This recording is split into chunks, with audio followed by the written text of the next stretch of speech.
ਜਾਤ ਵਰਨ ਕੀ ਕਾਨ ਤਜ ਮਿਲੇ ਖਾਲਸੇ ਸੰਗ। ਆਪਣੀ ਜਾਤੀ ਤੇ ਵਰਨ ਦਾ ਹੰਕਾਰ ਛੱਡ ਕਰਕੇ ਖਾਲਸੇ ਵਿੱਚ ਮਿਲ ਜਾਵੇ। ਚਾਹੇ ਕੋਈ ਨੀਵੀਂ ਜਾਤ ਦਾ, ਚਾਹੇ ਕੋਈ ਉੱਚੀ ਜਾਤ ਦਾ ਹੈ, ਨੀਵੀਂ ਜਾਤ ਦੀ ਗਲੀਨਤਾ ਛੱਡ ਦੇਵੇ ਜੇ ਗੁਰੂ ਕਾ ਅੰਮ੍ਰਿਤ ਛਕਿਆ। ਉੱਚੀ ਜਾਤ ਦਾ ਅਮਮਾਨ ਛੱਡ ਦੇਵੇ ਜੇ ਗੁਰੂ ਕਾ ਅੰਮ੍ਰਿਤ ਛਕਿਆ। ਫਿਰ ਆਪਣੇ ਆਪ ਨੂੰ ਨੀਵੀਆਂ ਜਾਤੀਆਂ ਵਿੱਚੋਂ ਜਾਂ ਉੱਚੀਆਂ ਜਾਤੀਆਂ ਵਿੱਚੋਂ ਨਾ ਜਾਣੇ। ਇੱਕ ਨਿਰੋਲ ਗੁਰੂ ਕਾ ਖਾਲਸਾ ਆਪਣੇ ਆਪ ਨੂੰ ਸਮਝਣਾ ਕਰੇ। ਗੁਰਬਾਣੀ ਸੋ ਪ੍ਰੇਮ ਕਰ ਮਨ ਰਪ ਗੂੜਾ ਰੰਗ। ਗੁਰਬਾਣੀ ਦੇ ਨਾਲ ਐਸਾ ਪਿਆਰ ਕਰੇ ਕਿ ਆਪਣੇ ਮਨ ਨੂੰ ਰੱਪੇ ਭਾਵ ਰੰਗ ਲਵੇ ਨਾਮ ਦੇ ਰੰਗ ਨਾਲ। ਗੁਰਬਾਣੀ ਨਾਲ ਆਪਣੇ ਸਰੀਰ ਤੋਂ ਵੀ ਵੱਧ ਪਿਆਰ ਕਰੇ। ਆਪਣੇ ਮਨ ਨੂੰ ਗੂੜਾ ਰੰਗ, ਜਿਹੜਾ ਚੂ ਚੂੜਾ ਰੰਗ ਹੈ ਜਿਹੜਾ, ਉਹ ਆਪਣੇ ਮਨ ਨੂੰ ਗੁਰਬਾਣੀ ਪੜ ਪੜ ਕੇ ਝਾੜਨਾ ਕਰੇ। ਅਮਰੋ ਹੈ ਉਪਦੇਸ਼ ਅਸ ਜੋ ਧਾਰ ਹੈ ਸੁਖ ਪਾਏ। ਸਾਡਾ ਐਸਾ ਉਪਦੇਸ਼ ਹੈ ਖਾਲਸਾ ਜੀ, ਧੰਨ ਗੁਰੂ ਗੋਬਿੰਦ ਸਿੰਘ ਸਾਹਿਬ ਮਹਾਰਾਜ ਕਹਿੰਦੇ ਜਿਹੜਾ ਧਾਰੇਗਾ ਉਹ ਸੁਖ ਪਾਵੇਗਾ, ਜਿਹੜਾ ਇਸ ਉਪਦੇਸ਼ ਨੂੰ ਕਮਾਵੇਗਾ ਉਹ ਸਦਾ ਸੁਖੀ ਰਹੇਗਾ। ਵਧੈ ਖਾਲਸਾ ਜਗਤ ਮਹਿ ਸਭ ਅਵਨੀ ਪਰਛਾਏ। ਮਹਾਰਾਜ ਸਾਹਿਬ ਜੀ ਨੇ ਅੱਗੋਂ ਬਚਨ ਕਹੇ ਨੇ, ਭਵਿੱਖਤ ਬਚਨ ਕਹਿੰਦੇ ਹੋਏ ਸਤਿਗੁਰੂ ਕਹਿ ਰਹੇ ਨੇ, ਸਾਡਾ ਖਾਲਸਾ ਇੰਨਾ ਵਧੇਗਾ ਸਾਰੀ ਅਵਨੀ ਧਰਤੀ ਦੇ ਉੱਤੇ ਛਾ ਜਾਵੇਗਾ। ਵਧੈ ਪੰਥ ਬਰ ਧਰਮ ਨਹਿ ਜਾਵਿਦ ਕਲਨਾਥ ਕਲ ਕਾ ਧਰਮ। ਪਰ ਕਲਯੁਗ ਦੇ ਅੰਦਰ ਇਹੋ ਜਿਹਾ ਮਹਾਰਾਜ ਕਹਿੰਦੇ ਨੇ ਵਰਤਾਰਾ ਵਰਤੇਗਾ। ਖਾਲਸਾ ਵਧੇਗਾ ਤਾਂ ਬਹੁਤ, ਪਰ ਮਹਾਰਾਜ ਕਹਿੰਦੇ ਧਰਮੀ ਬਹੁਤ ਘੱਟ ਹੋਣਗੇ। ਸੱਚੇ ਪਾਤਸ਼ਾਹ ਮਹਾਰਾਜ ਨੇ ਉਸ ਸਮੇਂ ਦੇ ਇਹ ਬਚਨ ਕਹੇ। 100 ਸਾਖੀ ਦੇ ਵਿੱਚ ਇਹ ਸਾਖੀ ਆਉਂਦੀ ਹੈ ਸਾਧ ਸੰਗਤ ਜੀ। ਗਰੀਬ ਨਵਾਜ ਸਤਿਗੁਰੂ ਕਹਿੰਦੇ ਨੇ ਖਾਲਸਾ ਧਰਤੀ ਦੇ ਉੱਤੇ ਫੈਲ ਜਾਵੇਗਾ, ਪਰ ਖਾਲਸਾ ਜੀ ਧਰਮੀ ਬਹੁਤ ਘੱਟ ਹੋਣਗੇ। ਬਾਹਰੋਂ ਵਿਖਾਵੇ ਦਾ ਹੀ ਜਿਹੜਾ ਖਾਲਸਾ ਹੈ ਨਾ ਉਹ ਦਿਖਾਈ ਦੇਵੇਗਾ। ਵਰਤ ਹੈ ਸਗਲ ਜਹਾਨ ਮਹਿ ਬਿਰਲਾ ਜਾਣੈ ਮਰਮ। ਸਾਰੇ ਜਹਾਨ ਦੇ ਅੰਦਰ ਇਹ ਭਾਣਾ ਵਰਤੇਗਾ, ਪਰ ਕੋਈ ਵਿਰਲਾ ਇਸ ਮਰਮ ਨੂੰ, ਇਸ ਭੇਦ ਨੂੰ ਜਾਣ ਸਕੇਗਾ ਕਿ ਗੁਰੂ ਕਾ ਖਾਲਸਾ ਅਸਲ ਵਿੱਚ ਹੁੰਦਾ ਕੀ ਹੈ, ਖਾਲਸ ਦੇ ਅਰਥ ਕੀ ਹਨ, ਖਾਲਸਾ ਕੀ ਹੈ, ਗੁਰੂ ਸਾਹਿਬ ਨੇ ਕਿਹੋ ਜਿਹਾ ਖਾਲਸਾ ਸਿਰਜਿਆ ਸੀ। ਕੋਈ ਵਿਰਲਾ ਇਸ ਮਰਮ ਨੂੰ, ਇਸ ਭੇਦ ਨੂੰ ਜਾਣੇਗਾ। ਮਹਾਰਾਜ ਕਹਿੰਦੇ ਅਧਰਮੀ ਹੋ ਜਾਣਗੇ, ਬਾਹਰੋਂ ਵੇਖਣ ਨੂੰ ਖਾਲਸੇ ਹੋਣਗੇ ਪਰ ਧਰਮ ਕੋਲ ਨਹੀਂ ਹੋਵੇਗਾ। ਕਰਤਾ ਹੁਕਮ ਹੋਏ ਹਮੈ ਤਬ ਕਲ ਜੋਰੇ ਹਾਥ। ਸੱਚੇ ਪਾਤਸ਼ਾਹ ਮਹਾਰਾਜ ਜੀ ਭਰੀ ਹੋਈ ਸਭਾ ਦੇ ਵਿੱਚ ਆਪਣੇ ਖਾਲਸੇ ਨੂੰ ਕਹਿੰਦੇ ਨੇ ਕਿ ਅਕਾਲ ਪੁਰਖ ਵਾਹਿਗੁਰੂ ਜੀ ਦਾ ਜਿਸ ਸਮੇਂ ਸਾਨੂੰ ਹੁਕਮ ਹੋਇਆ ਨਾ ਪੰਥ ਪ੍ਰਗਟ ਕਰਨ ਦਾ, ਤਾਂ ਕਲਯੁਗ ਨੇ ਤੇ ਸਮੇਂ ਸਾਡੇ ਕੋਲ ਆ ਕਰਕੇ ਹੱਥ ਜੋੜ ਨਾ ਕੀਤੇ। ਗੁਰੂ ਨਾਨਕ ਸਾਹਿਬ ਜੀ ਦੇ ਸਮੇਂ ਕਲਯੁਗ ਦੀ ਵਾਰਤਾ ਸ੍ਰੀ ਨਾਨਕ ਪ੍ਰਕਾਸ਼ ਗ੍ਰੰਥ ਦੇ ਅੰਦਰ ਆਉਂਦੀ ਹੈ। ਇੱਥੇ ਵੀ ਸਤਿਗੁਰੂ ਪਾਤਸ਼ਾਹ ਮਹਾਰਾਜ ਜੀ ਕਲਯੁਗ ਦੇ ਕੁਝ ਵਰਤਾਰੇ ਦੀ ਬਾਬਤ ਦੱਸ ਰਹੇ ਹਨ ਕਿ ਜਿਸ ਸਮੇਂ ਸਾਨੂੰ ਪੰਥ ਪ੍ਰਗਟ ਕਰਨ ਦਾ ਹੁਕਮ ਹੋਇਆ, ਕਿਉਂਕਿ ਮਹਾਰਾਜ ਜੀ ਨੇ ਆਪਣੀ ਕਲਮ ਨਾਲ ਲਿਖਿਆ ਹੈ ਕਿ ਆਗਿਆ ਭਈ ਅਕਾਲ ਕੀ ਤਬੀ ਚਲਾਇਓ ਪੰਥ। ਸੱਚੇ ਪਾਤਸ਼ਾਹ ਮਹਾਰਾਜ ਨੇ ਐਸੇ ਸ਼੍ਰੀ ਮੁਖਵਾਕ ਆਪਣੀ ਕਲਮ ਨਾਲ ਲਿਖੇ ਨੇ, ਠਾਂਡ ਭਇਓ ਮੈਂ ਜੋਰ ਕਰ ਬਚਨ ਕਹਾ ਸਿਰ ਨਿਆਏ, ਪੰਥ ਚੱਲੈ ਤਬ ਜਗਤ ਮੈਂ ਜਬ ਤੁਮ ਕਰੋ ਸਹਾਏ। ਜਦੋਂ ਅਕਾਲ ਪੁਰਖ ਵਾਹਿਗੁਰੂ ਜੀ ਨੇ ਸਾਨੂੰ ਹੁਕਮ ਕੀਤਾ ਪੰਥ ਦੇ ਪ੍ਰਗਟ ਕਰਨ ਦਾ, ਤਾਂ ਮਹਾਰਾਜ ਕਹਿੰਦੇ ਕਲਯੁਗ ਨੇ ਤੇ ਸਮੇਂ ਆ ਕਰਕੇ ਹੱਥ ਜੋੜਨਾ ਕੀਤੇ। ਰਾਜ ਤੁਮਾਰੋ ਵੇਰ ਹਮ ਹਮੈ ਪੰਥ ਕੇ ਸਾਥ। ਮਹਾਰਾਜ ਜੀ ਮੇਰੇ ਰਾਜ ਕਾਲ ਦੇ ਸਮੇਂ ਆਪ ਜੀ ਦਾ ਰਾਜ ਹੋਣਾ। ਸੱਚੇ ਪਾਤਸ਼ਾਹ ਮਹਾਰਾਜ ਕਲਯੁਗ ਦੇ ਵਿੱਚ ਤੁਹਾਡਾ ਰਾਜ ਪ੍ਰਗਟ ਹੋਇਆ ਹੈ। ਮੇਰੇ ਸਮੇਂ ਦੇ ਵਿੱਚ ਸੱਚੇ ਪਾਤਸ਼ਾਹ ਮਹਾਰਾਜ ਆਪ ਜੀ ਪੰਥ ਪ੍ਰਗਟ ਕਰ ਰਹੇ ਹੋ। ਜੰਗਨਾਥ ਦੀ ਠੌਰ ਮਹਿ ਦਵਾਰਕਾ ਮਹਿ ਰਣਛੋਰ। ਇਹ ਤੇ ਸਮੇਂ ਕਲਯੁਗ ਮਹਾਰਾਜ ਜੀ ਨੂੰ ਕੀ ਕਹਿੰਦਾ? ਕਹਿੰਦਾ ਜਗਨਨਾਥ ਦੇ ਵਿੱਚ, ਦਵਾਰਕਾਪੁਰੀ ਵਿੱਚ ਜਿੱਥੇ ਕ੍ਰਿਸ਼ਨ ਜੀ ਨੂੰ ਰਣਛੋਰ ਕਿਹਾ ਜਾਂਦਾ, ਕਹਿੰਦਾ ਇੱਥੇ ਵੀ ਮੇਰੀ ਪੂਜਾ ਹੁੰਦੀ ਹੈ। ਕਾਂਚੀ ਵਿਸ਼ਵਾਨਾਥ ਮੈਂ ਕੁਰ ਮਹਿ ਧਰਮ ਨਿਬੋਰ। ਜਿਹੜੇ ਧਰਮ ਨੂੰ ਮੰਨਣ ਵਾਲੇ ਲੋਕ ਹੈ ਨਾ, ਕਾਂਸੀ ਵਿੱਚ ਵਿਸ਼ਵਾਨਾਥਪੁਰੀ ਦੇ ਅੰਦਰ ਮਹਾਰਾਜ ਸਭ ਹੀ ਮੇਰੀ ਮਾਨਤਾ ਕਰਦੇ ਹਨ। ਐਸੇ ਤੁਮ ਮਮ ਰਾਖਿਓ ਸਗਲ ਕਰੋਗਾ ਰਾਜ। ਮਹਾਰਾਜ ਤਿਸ ਤਰ੍ਹਾਂ ਤੁਸੀਂ ਵੀ ਮੈਨੂੰ ਮਹਾਰਾਜ ਸੱਚੇ ਪਾਤਸ਼ਾਹ ਕੁਝ ਮਾਣ ਵਡਿਆਈ ਦਿਓ, ਮੈਨੂੰ ਵੀ ਆਪਣੇ ਪੰਥ ਦੀ ਸੇਵਾ ਬਖਸ਼ੋ। ਮਹਾਰਾਜ ਸੱਚੇ ਪਾਤਸ਼ਾਹ ਮੇਰੇ ਮੂਜਬ ਵੀ ਕੋਈ ਸੇਵਾ ਦਿਓ, ਇਉਂ ਮਹਾਰਾਜ ਮੈਨੂੰ ਵੀ ਮਾਣ ਪ੍ਰਾਪਤ ਹੋਵੇਗਾ। ਸਗਲ ਲੋਕ ਮੈਂ ਜਾਣਿਓ ਮੂਰ ਤੁਮਾਰੋ ਰਾਜ। ਸਾਰੇ ਲੋਕ ਵਿੱਚ ਮਹਾਰਾਜ ਇਸ ਗੱਲ ਨੂੰ ਹੁਣ ਜਾਣਿਆ ਗਿਆ ਹੈ ਕਿ ਕਲਯੁਗ ਦੇ ਵਿੱਚ ਆਪ ਜੀ ਪੰਥ ਪ੍ਰਗਟ ਕਰ ਰਹੇ ਹੋ। ਤਬ ਹਮ ਐਸੇ ਕਿਹੋ ਤਹਿ ਤੁਮਕੋ ਕਰਨੀ ਸਿੱਧ। ਫਿਰ ਮਹਾਰਾਜ ਸੱਚੇ ਪਾਤਸ਼ਾਹ ਜੀ ਕਹਿੰਦੇ ਖਾਲਸਾ ਜੀ ਅਸੀਂ ਕਲਯੁਗ ਨੂੰ ਪੁੱਛਿਆ ਕਿ ਤੇਰੀ ਕਰਨੀ ਕੀ ਹੋਵੇਗੀ, ਤੂੰ ਕੀ ਕਰੇਗਾ, ਆਪਣੇ ਸਮੇਂ ਵਿੱਚ ਤੇਰਾ ਕਿਹੋ ਜਿਹਾ ਪ੍ਰਭਾਵ ਹੋਵੇਗਾ। ਕਿਉਂਕਿ ਸਤਿਗੁਰੂ ਪਾਤਸ਼ਾਹ ਮਹਾਰਾਜ ਨੇ ਆਸਾ ਦੀ ਵਾਰ ਦੇ ਅੰਦਰ ਵੀ ਇਹਦੇ ਲੱਛਣ ਕਹੇ ਨੇ। ਮਹਾਰਾਜ ਨੇ ਬਾਕੀ ਯੁੱਗਾਂ ਦਾ ਜ਼ਿਕਰ ਕੀਤਾ ਤੇ ਕਲਯੁਗ ਦਾ ਜ਼ਿਕਰ ਆਇਆ ਤਾਂ ਸਤਿਗੁਰੂ ਨੇ ਕਿਹਾ ਕਲਯੁਗ ਰਥ ਹੈ ਅਗਨ ਕਾ, ਕੂੜ ਅੱਗਾ ਰਥਵਾਹੋ। ਮਹਾਰਾਜ ਕਹਿੰਦੇ ਕਲਯੁਗ ਜਿਹੜਾ ਨਾ ਇਹ ਅੱਗ ਦਾ ਰਥ ਹੈ ਤੇ ਝੂਠ ਅੱਗੇ ਰਥਵਾਹੀ ਬਣ ਕਰਕੇ ਇਸ ਨੂੰ ਚਲਾ ਰਿਹਾ ਹੈ। ਇਹ ਗੁਰੂ ਨਾਨਕ ਸਾਹਿਬ ਜੀ ਮਹਾਰਾਜ ਦੇ ਸ਼੍ਰੀ ਮੁਖ ਵਾਕ ਹਨ। ਸੱਚੇ ਪਾਤਸ਼ਾਹ ਮਹਾਰਾਜ ਜੀ ਨੇ ਕਲਯੁਗ ਦੇ ਕੁਝ ਲੱਛਣ ਜਿਹੜੇ ਆ ਸਤਿਗੁਰੂ ਨੇ ਆਪਣੀ ਬਾਣੀ ਵਿੱਚ ਕਹੇ ਨੇ, ਜੋ ਸ਼੍ਰੀ ਗੁਰੂ ਗ੍ਰੰਥ ਸਾਹਿਬ ਦੇ ਅੰਦਰ ਦਰਜ ਨੇ, ਜਿਨ੍ਹਾਂ ਨੂੰ ਸਾਧ ਸੰਗਤ ਜੀ ਸੁਣਨਾ ਤੇ ਕਹਿਣਾ ਬੜਾ ਔਖਾ ਹੁੰਦਾ ਹੈ। ਪਰ ਸਤਿਗੁਰੂ ਜੀ ਨੂੰ ਕਲਯੁਗ ਕਹਿ ਰਿਹਾ ਹੈ।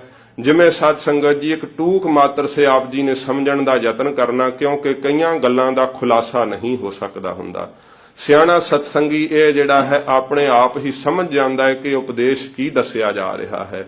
ਸੱਚੇ ਪਾਤਸ਼ਾਹ ਮਹਾਰਾਜ ਜੀ ਨੇ ਪੁੱਛਿਆ ਕਲਯੁਗ ਨੂੰ ਤੇਰੀ ਕਰਨੀ ਕੀ ਹੋਵੇਗੀ, ਕਿਹੋ ਜਿਹਾ ਕਰਮ ਕਮਾਵੇਂਗਾ। ਬੋਲਾ ਕਰਨੀ ਨਾਹੀ ਕੋ ਕਰੋ ਨਾਮ ਕੀ ਬਿਰਦ। ਕਹਿਣ ਲੱਗਾ ਮਹਾਰਾਜ ਕਰਨੀ ਮੇਰੀ ਕੀ ਹੋਣੀ ਹੈ, ਨਾਮ ਦੀ ਵ੍ਰਿੱਧੀ ਹੋਵੇਗੀ ਮਹਾਰਾਜ ਮੇਰੇ ਰਾਜ ਵਿੱਚ।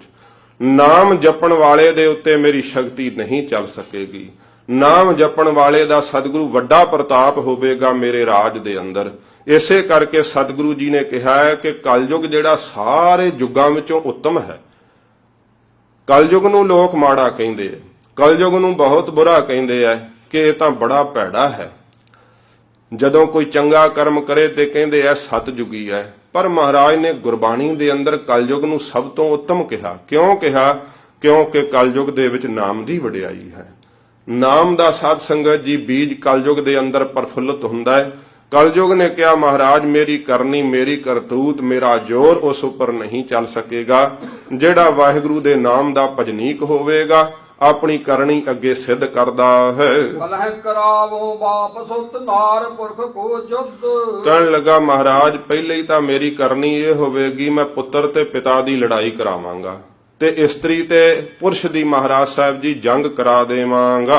ਭੈਣ ਮਾਏ ਕੋ ਛੋੜ ਕੇ ਪਾਲੈ ਗ੍ਰਹਿਣ ਸੁਧ। ਆਪਣੀ ਮਾਤਾ ਦਾ, ਆਪਣੀ ਭੈਣ ਦਾ ਸਤਿਕਾਰ ਛੱਡ ਕਰਕੇ ਲੋਕ ਆਪਣੀਆਂ ਇਸਤਰੀਆਂ ਦਾ ਹੀ ਮਾਣ ਸਤਿਕਾਰ ਕਰਨਗੇ ਤਾਂ ਸਤਿਗੁਰੂ ਪਾਤਸ਼ਾਹ ਮਹਾਰਾਜ ਜੀ ਕਹਿੰਦੇ ਨੇ ਗੁਰਬਾਣੀ ਦੇ ਅੰਦਰ ਕਿ ਜੋਰਾਂ ਦਾ ਪੁੱਛਿਆ ਸੇ ਪੁਰਖ ਕਮਾਵਦੇ ਅਪਵਿੱਧ ਅਮੇਧ ਖਲਾ। ਜਿਹੜੇ ਸਾਧ ਸੰਗਤ ਜੀ ਗੁਰੂ ਕੇ ਉਪਦੇਸ਼ ਨੂੰ ਵੀ ਨਹੀਂ ਮੰਨਦੇ, ਗੁਰੂ ਕੀ ਬਾਣੀ ਦਾ ਉਪਦੇਸ਼ ਲੈ ਕਰਕੇ ਵੀ ਨਹੀਂ ਚੱਲਦੇ, ਇੱਕ ਵਾਸ਼ਨਾ ਦੇ ਅਧੀਨ ਬਸ ਇਸਤਰੀ ਦੇ ਕਹੇ ਲੱਗਦੇ ਆ। ਸਤਿਗੁਰੂ ਜੀ ਦਾ ਕਹਿਣ ਦਾ ਭਾਵ ਇਹ ਨਹੀਂ ਕਿ ਦੋਵੇਂ ਜੀ ਸਲਾਹ ਨਾਲ ਕੋਈ ਕਾਰਜ ਨਾ ਕਰਨ, ਪਰ ਮਹਾਰਾਜ ਸਾਹਿਬ ਜੀ ਕਹਿੰਦੇ ਆ ਕਿ ਗੁਰੂ ਉਪਦੇਸ਼ ਤੋਂ ਉਲਟ ਵੀ ਜੇ ਇਸਤਰੀ ਕਹੇ ਤਾਂ ਉਹ ਕਰ ਦੇਵੇ ਤਾਂ ਫਿਰ ਮਹਾਰਾਜ ਕਹਿੰਦੇ ਗੁਰੂ ਕਾ ਸਿੱਖ ਤਾਂ ਨਾ ਹੋਇਆ, ਫਿਰ ਇਸਤਰੀ ਦਾ ਹੀ ਸਿੱਖ ਹੋਇਆ। ਇਉਂ ਸੱਚੇ ਪਾਤਸ਼ਾਹ ਮਹਾਰਾਜ ਜੀ ਨੂੰ ਇਹ ਕਲਯੁਗ ਕਹਿੰਦਾ ਮਹਾਰਾਜ ਜਿਹੜਾ ਮਾਤਾ ਦਾ ਇਸ ਪ੍ਰਕਾਰ ਆਪਣੀ ਭੈਣ ਆਦਿਕ ਦਾ ਸਤਿਕਾਰ ਛੱਡ ਦੇਣਗੇ ਲੋਕ। ਸੁਤ ਨਾਰੀ ਸਸਰਾ ਭਜੈ ਸਾਸੂ ਭਜੇ ਜਮਾਤ। ਸੱਚੇ ਪਾਤਸ਼ਾਹ ਮਹਾਰਾਜ ਜੀ ਅੱਗੇ ਕਲਯੁਗ ਦੇ ਲੱਛਣ ਪ੍ਰਤੱਖ ਤੌਰ ਤੇ ਕਹਿੰਦੇ ਨੇ। ਸਾਧ ਸੰਗਤ ਜੀ ਗੁਰਬਾਣੀ ਦੇ ਅੰਦਰ ਵੀ ਐਸੀਆਂ ਪੰਕਤੀਆਂ ਆਉਂਦੀਆਂ। ਸਤਿਗੁਰੂ ਨੇ ਕਿਹਾ ਏ ਦੇਖੋ ਲੋਕਾ ਕਲ ਕਾ ਭਾਉ ਸੁਤ ਮੁਕਲਾਈ ਆਪਣੀ ਮਾਉ। ਕਲਯੁਗ ਦੇ ਲੱਛਣ ਹਨ। ਮਹਾਰਾਜ ਸੱਚੇ ਪਾਤਸ਼ਾਹ ਕਹਿੰਦੇ ਨੇ ਸਹੁਰਾ ਆਪਣੀ ਨੂੰਹ ਦੇ ਨਾਲ ਸੰਬੰਧ ਕਾਇਮ ਕਰੇਗਾ। ਇਸ ਪ੍ਰਕਾਰ ਸਤਿਗੁਰੂ ਕਹਿੰਦੇ ਹਨ ਨੂੰਹਾਂ ਦਾ ਐਸਾ ਸੁਭਾਅ ਹੋਵੇਗਾ ਪਤੀ ਨੂੰ ਛੱਡ ਕਰਕੇ ਹੋਰ ਦੇ ਉੱਤੇ ਨਿਗਾਹ ਹੋਵੇਗੀ। ਦਾਸ ਭਜੈ ਭੂਪਤ ਜੁਗਤ ਵਿਪਰਨ ਉਪਜੈ ਸ਼ਾਂਤ। ਵਿਪਰਨ ਬ੍ਰਾਹਮਣ ਜਿਹੜੇ ਸ਼ੂਦਰਾਂ ਵਾਲੇ ਕੰਮ ਕਰਨ ਲੱਗ ਪੈਣਗੇ। ਸੱਚੇ ਪਾਤਸ਼ਾਹ ਮਹਾਰਾਜ ਨੂੰ ਕਲਯੁਗ ਕਹਿੰਦਾ ਮਹਾਰਾਜ ਕਿਸੇ ਨੂੰ ਵੀ ਮਨ ਅੰਦਰ ਸ਼ਾਂਤੀ ਨਹੀਂ ਉਪਜੇਗੀ।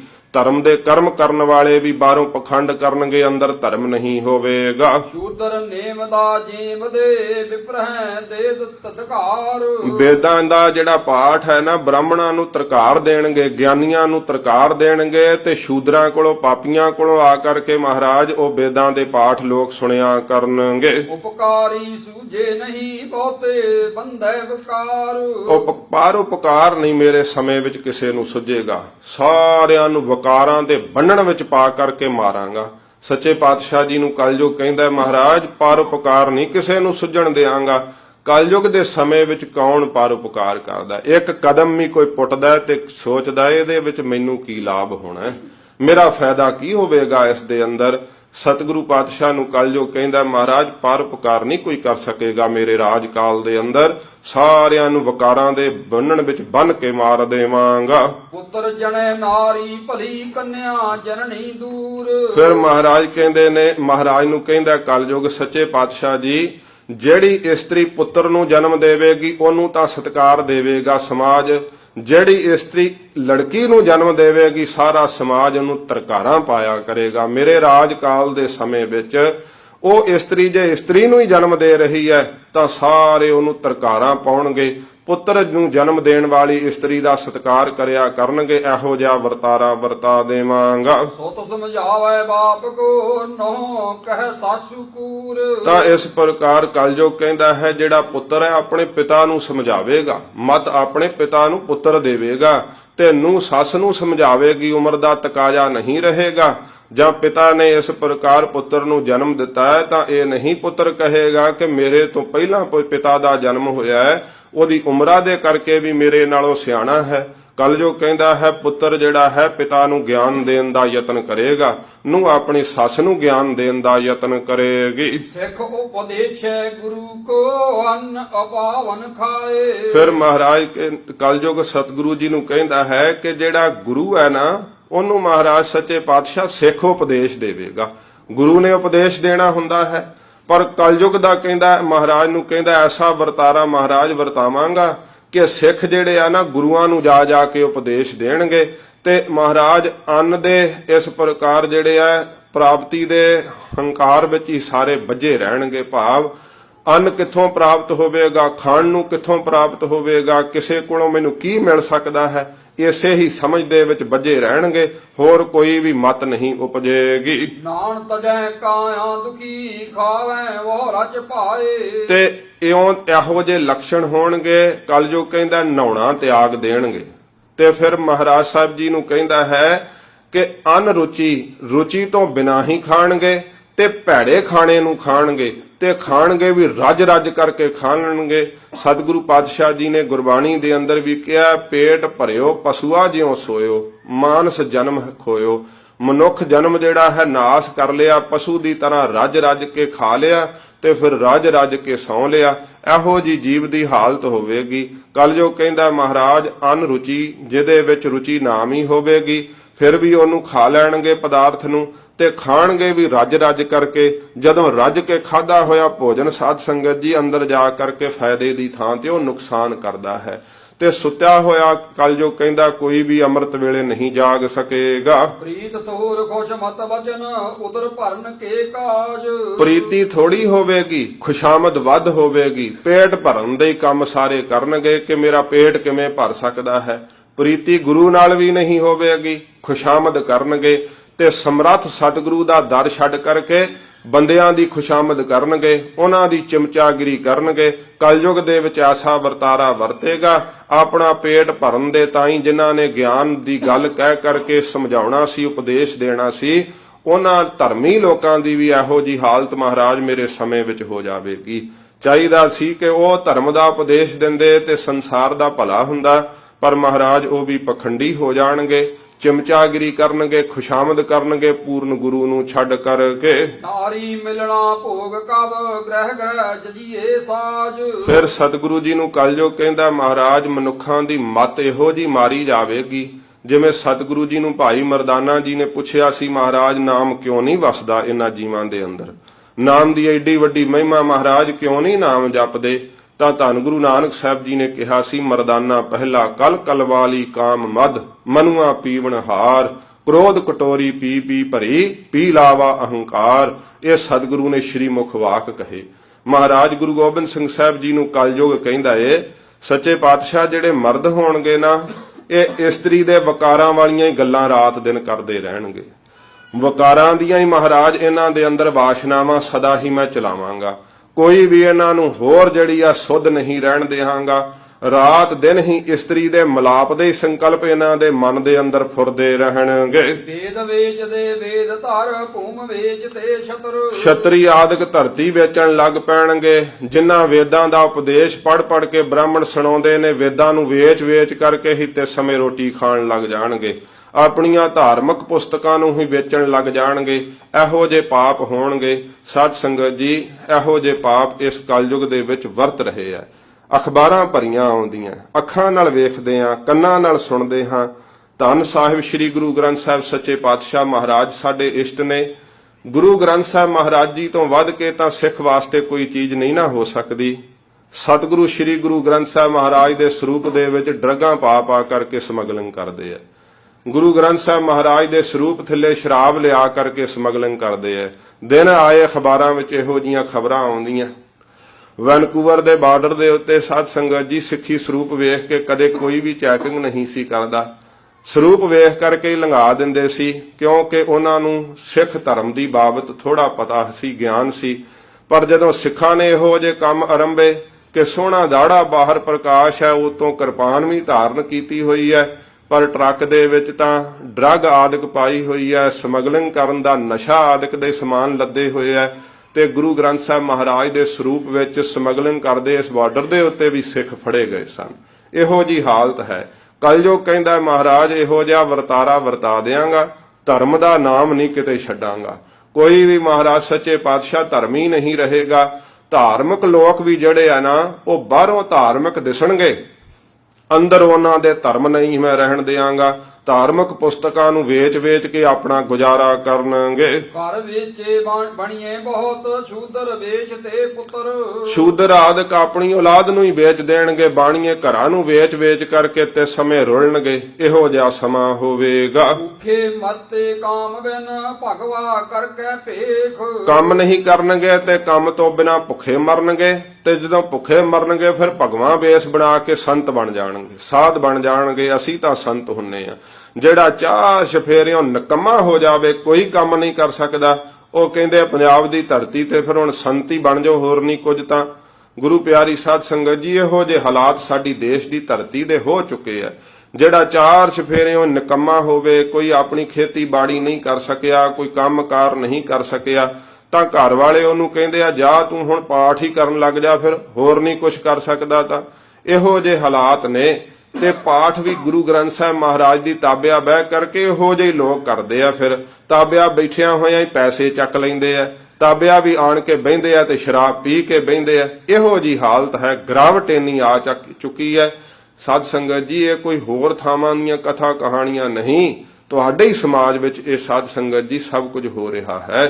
ਤੇ ਕਲਯੁਗ ਕਹਿੰਦਾ ਮਹਾਰਾਜ ਐਸਾ ਵਰਤਾਰਾ ਵਰਤਾ ਦਿਆਂਗਾ, ਬਾਹਰੋਂ ਵੇਖਣ ਨੂੰ ਤਾਂ ਧਰਮੀ ਲੱਗਣਗੇ, ਪਰ ਧਰਮ ਉਹਨਾਂ ਦੇ ਅੰਦਰ ਨਹੀਂ ਹੋਵੇਗਾ। ਜਟਾਂ ਬੰਦ ਕਰਤੇ ਸੁਰਸ, ਮਿਰਗਸ਼ਾਲਾ ਪਰ ਵੇਖ। ਬਾਹਰੋਂ ਤਾਂ ਜਟਾਵਾਂ ਬਣਾਈਆਂ ਹੋਣਗੀਆਂ ਤੇ ਮਿਰਗਸ਼ਾਲਾ ਵੀ ਵਿਛਾਈ ਹੋਵੇਗੀ, ਵਿਸ਼ੇਸ਼ ਕਰਕੇ ਕਿ ਬੜਾ ਤਪਸਵੀ ਹੈ। ਪਰ ਮਹਾਰਾਜ ਬਿਰਤੀ ਨਹੀਂ ਮੈਂ ਕਿਸੇ ਦੀ ਲੱਗਣ ਦਿਆਂਗਾ, ਧਿਆਨ ਨਹੀਂ ਮੈਂ ਕਿਸੇ ਦਾ ਟਿਕਣ ਦੇਵਾਂਗਾ। ਲੋਕਨ ਕੋ ਐਸੇ ਕਹੇ ਸੰਤ ਸੰਗ ਹੋਵੇ ਭਾਗ।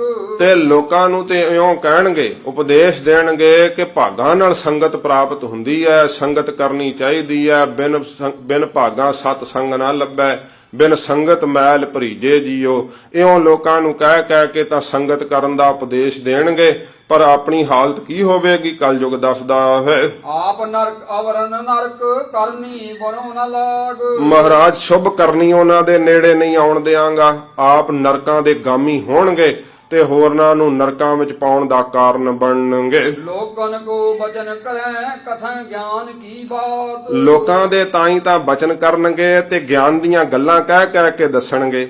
ਜਿਹੜਾ ਸਾਧ ਸੰਗਤ ਜੀ ਬਿਨਾਂ ਹੀ ਕਿਸੇ ਦੇ ਪੁੱਛੇ ਤੋਂ ਗਿਆਨ ਦੀ ਗੱਲ ਦੱਸੀ ਜਾਵੇ, ਉਹਦੇ ਆਪਣੇ ਅੰਦਰ ਹੀ ਗਿਆਨ ਨਹੀਂ ਹੁੰਦਾ, ਉਹ ਤਾਂ ਆਪਣਾ ਫੋਕਾ ਹੀ ਗਿਆਨ ਝਾੜ ਰਿਹਾ ਹੁੰਦਾ ਹੈ। ਸਤਿਗੁਰੂ ਜੀ ਨੂੰ ਕਲਯੁਗ ਕਹਿੰਦਾ ਮਹਾਰਾਜ ਆਪ ਤਾਂ ਉਹਨਾਂ ਦੇ ਕੋਲ ਕੁਝ ਵੀ ਨਹੀਂ ਹੋਵੇਗਾ, ਪਰ ਲੋਕਾਂ ਨੂੰ ਗਿਆਨ ਦੀਆਂ ਗੱਲਾਂ ਕਹਿ ਕਰਕੇ ਦੱਸਣਗੇ। ਜੇ ਸਾਧ ਸੰਗਤ ਜੀ ਕਿਸੇ ਨੂੰ ਕੋਈ ਛੋਟੀ ਜੀ ਬਿਮਾਰੀ ਹੋ ਜਾਵੇ ਨਾ, ਤੇ ਆਂਢ ਗੁਆਂਢ ਚੋਂ ਵੀ ਆ ਕਰਕੇ ਸਾਰੇ ਹੀ ਇਲਾਜ ਦੱਸ ਦਿੰਦੇ ਆ। ਕੋਈ ਕਹਿੰਦਾ ਤੂੰ ਕੁਝ ਖਾ ਲੈ, ਕੋਈ ਕਹਿੰਦਾ ਤੂੰ ਕੁਝ ਖਾ ਲੈ, ਮੁਫਤ ਦੇ ਵਿੱਚ ਹੀ ਸਲਾਹਾਂ ਦੇਈ ਜਾਂਦੇ। ਆਪ ਭਾਵੇਂ ਕੁਝ ਵੀ ਕਮਾ ਕੇ ਨਾ ਵੇਖਿਆ ਹੋਵੇ, ਨਾ ਕਿਸੇ ਡਾਕਟਰ ਦੀ ਡਿਗਰੀ ਆ ਕੋਲ, ਨਾ ਕੋਈ ਹੋਮੋਪੈਥਿਕ ਦੀ ਡਿਗਰੀ ਕੀਤੀ ਆ, ਨਾ ਵੈਦਿਕ ਦਾ ਕੋਈ ਅਭਿਆਸ ਕੀਤਾ, ਪਰ ਫ੍ਰੀ ਵਿੱਚ ਹੀ ਸਲਾਹਾਂ ਦਿੰਦੇ ਆ। ਮਹਾਰਾਜ ਸੱਚੇ ਪਾਤਸ਼ਾਹ ਕਹਿੰਦੇ ਆ ਉਹਨਾਂ ਆਪਣੇ ਕੋਲ ਤਾਂ ਕੁਝ ਵੀ ਨਹੀਂ ਹੋਵੇਗਾ, ਗਿਆਨ ਦੀਆਂ ਗੱਲਾਂ ਕਥ-ਕਥ ਕੇ ਦੱਸਣਗੇ, ਅੰਦਰੋਂ ਫੋਕੇ ਹੋਣਗੇ। ਸਿਰ ਧਨ ਲੋਚਨ ਜਲ ਸ਼ਰਬਤ ਕਪਟੀ ਅਦਕ ਸੁਹਾਤ। ਮਹਾਰਾਜ ਨੂੰ ਕਲਯੁਗ ਕਹਿੰਦਾ ਜਿਹੜਾ ਕਪਟੀ ਹੋਵੇਗਾ ਨਾ ਉਹਦੀ ਕੀ ਹਾਲਤ ਹੋਵੇਗੀ। ਕਲਯੁਗ ਕਹਿੰਦਾ ਉਹ ਲੋਕਾਂ ਨੂੰ ਨਾ ਬਾਹਰੋਂ ਆਪਣੀਆਂ ਅੱਖਾਂ ਵਿੱਚੋਂ ਬਰਾਗ ਦੇ ਹੰਝੂ ਵਗਾ ਵਗਾ ਵਿਖਾਵੇਗਾ ਤੇ ਸਿਰ ਜਿਹੜਾ ਹੈ ਘੁਮਾਵੇਗਾ ਬੜੇ ਜ਼ੋਰ ਦੇ ਨਾਲ ਕਿ ਬੜਾ ਮੈਨੂੰ ਆਨੰਦ ਆ ਰਿਹਾ ਹੈ। ਕਲਯੁਗ ਕਹਿੰਦਾ ਮਹਾਰਾਜ ਉਹ ਵੱਧ ਕਪਟੀ ਹੋਵੇਗਾ। ਇਹ ਲੱਛਣ ਮੈਂ ਪ੍ਰਗਟ ਕਰਾਂਗਾ। ਕਲਯੁਗ ਜਿਹੜਾ ਹੈ ਸਤਿਗੁਰੂ ਜੀ ਨੂੰ ਇਉਂ ਲੱਛਣ ਦੱਸ ਰਿਹਾ ਆਪਣੇ ਰਾਜਕਾਲ ਸਮੇਂ ਦੇ। ਤੇ ਸਾਧ ਸੰਗਤ ਜੀ ਇਸੇ ਸਮੇਂ ਵਿੱਚ ਅਸੀਂ ਜਿਉ ਰਹੇ ਹਾਂ। ਸੱਚੇ ਪਾਤਸ਼ਾਹ ਮਹਾਰਾਜ ਜੀ ਫਿਰ ਕਲਯੁਗ ਨੂੰ ਸੰਬੋਧਨ ਹੋ ਕਰਕੇ ਕਹਿਣਗੇ, ਕਲਯੁਗ ਸਾਡਾ ਖਾਲਸਾ ਇਸੇ ਹੀ ਰਾਜ ਕਰੇਗਾ ਤੇਰੇ ਸਮੇਂ ਦੇ ਵਿੱਚ। ਖਾਲਸਾ ਕਿਹੋ ਜਿਹਾ ਨਿਰੋਲ ਹੋਵੇਗਾ ਉਹ ਵੀ ਸਤਿਗੁਰੂ ਜੀ ਕੁਝ ਚੰਦ ਬਚਨ ਕਲਯੁਗ ਦੇ ਪ੍ਰਥਾਏ ਜੋ ਕਹਿਣਗੇ ਸਰਵਣ ਕਰਾਂਗੇ। ਹੋਈਆਂ ਭੁੱਲਾਂ ਬਖਸ਼ ਲੈਣੀਆਂ ਜੀ। ਲੋਕਨ ਕੋ ਬਚਨ ਕਰੈ ਕਥਾ ਗਿਆਨ ਕੀ ਬਾਤ। ਸਿਰ ਧਨ ਲੋਚਨ ਜਲ ਸ਼ਰਬਤ ਕਪਟੀ ਅਦਕ ਸੁਹਾਤ। ਵਾਹਿਗੁਰੂ ਜੀ ਕਾ ਖਾਲਸਾ ਵਾਹਿਗੁਰੂ ਜੀ ਕੀ ਫਤਿਹ।